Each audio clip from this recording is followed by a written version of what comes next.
Hello everybody. I really wish to do this one in Yoruba, but for the sake of those who don't understand Yoruba, let me try and use the little English I understand to relay it. Ever since I started this From the Horse's Mouth series, Alujonu fún rẹ̀ gan-an etí ẹ̀ ti fẹ́ di. I said, Alujonu, if you're feeling this way, how much more me? Number one, the same pastors that are telling a married women not to safely and jejely walk away from an abusive marriage. They said that because the Bible or the biblical God doesn't like divorce, that it is a sin. Mo rò pé orí ẹ̀yin àti biblical God yẹn ti burú mọ́ tilẹ̀. I'm telling you the truth. These same men who are spreading this useless heresy that you cannot divorce, so you cannot leave your husband, though, they are also wife beaters. See, a time will come very soon. Maybe nígbà tí n bá lówó dá podcast sílẹ̀, we're going to be giving pastors' wives to be pastors' wives forum, or anybody who has anything to do with religion. We will give their wives a conducive platform to come and say their experiences. I'm telling you the truth. A man who calls himself a pastor is saying, don't leave your marriage, you don't shake it out. He's also beating his own wife at home. That is number one. Number two, do you know that we have cliques of pastors that the juju or the voodoo that they have given to them, they must always, it requires that they must always sleep with women. They must come from top of a woman to the podium to say they are ministering. Wọ́n gbọ́dọ̀ bá obìnrin ní àjọṣepọ̀ kí wọ́n tó lọ gba microphone pa wọ́n fẹ́ minister. Ẹ tún ṣe yẹn ní èkejì.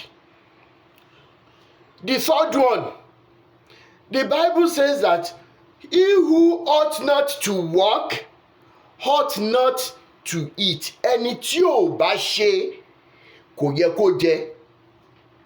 Àwọn afọ́fúngbẹ́mu kan wá dìde wọ́n ní full time pastors làwọn, wọn kàn dẹ̀ wá jẹ lásán.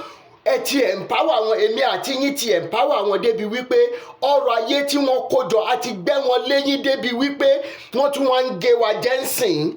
Torí ẹ̀ lè ṣe máa ríru àwọn olùkọ́ yàǹkó tá a bá sọ̀rọ̀ síta tá a sọ̀rọ̀ sókè wọ́n tún láwọn ń fi ọlọ́pàá tá à ń sanwó wọn o.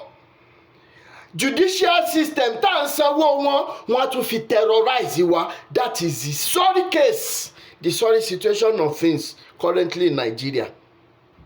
Now some of you will say, then they are full-time pastors. Bible says that they are called this, they are called that. Let me ask you this question. If you believe that any man or any woman must interpret or read and interpret the Bible to you, despite the fact that you have been to primary school, some of us even went to crèche, kindergarten, nursery school, primary school, secondary school, universities. At the university level, we have a BSc, we have a BA, we have a lot of first degree certifications, master's degree holders, some of us PhD holders, some of us professorship, and even emeritus professor. So many of us are seated under this good for nothing men.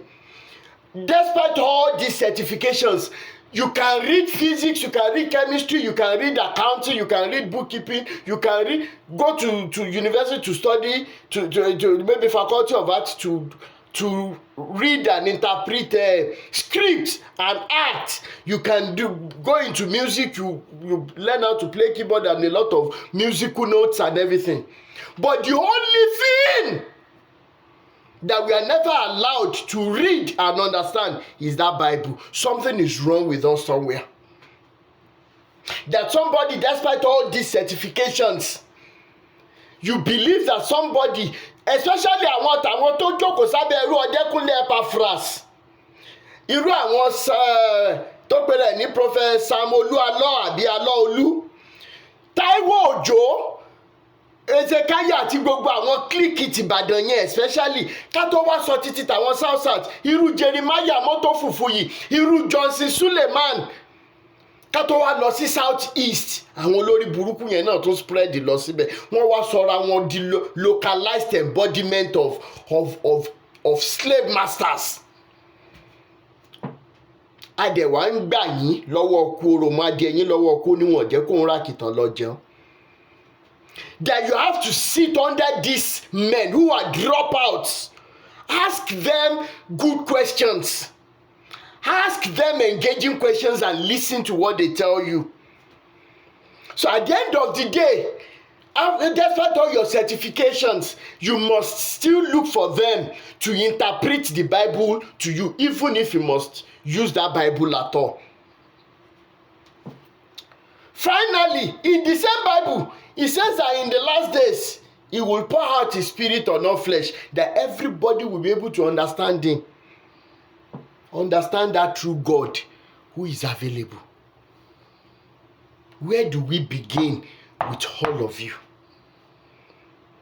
Is it these men that we should blame, or you people who are looking for God, not because of what is in the heart of God? Because if it were to be what God has in his heart, it starts from your next door neighbor. It starts from a man to the wife. It starts from parents to children, children to parents. It then goes out to our neighbors, not in all these shrines. Tí gbogbo wọn ti rà tán láwọn olórí burúkú yìí, wọ́n wá sọra wọn di kànáńjọ́gbọ́n káàkiri.